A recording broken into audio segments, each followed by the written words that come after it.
নমস্কাৰ আজি পবিত্ৰ ঈদুল ফিতৰ ঈদৰ এই পবিত্ৰ ক্ষণত ৰাজ্যৰ সকলো ইছলামধৰ্মী লোকৰ লগতে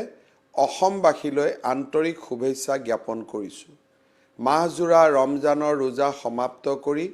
ঈদ উদযাপনেৰে বিশ্ব শান্তি আৰু ভাতৃত্ববোধৰ বাৰ্তা প্ৰেৰণ কৰাৰ সময়ে কৰোনাৰ ভয়াৱহতাৰ বাবে এইবাৰৰ ঈদ কিছু সীমিত পৰিসৰত উদযাপন কৰিব লগা হৈছে কিন্তু শান্তি সমন্বয় আৰু সম্প্ৰীতি ৰক্ষাৰ পবিত্ৰ উৎসৱ হিচাপে ঈদৰ মহত্ব সকলোৰে হৃদয়ত উজ্জ্বল হৈ আছে থাকিব এইবাৰৰ ঈদে বিঘিনি আঁতৰাই সকলোৰে মনবোৰ পোহৰাই তোলক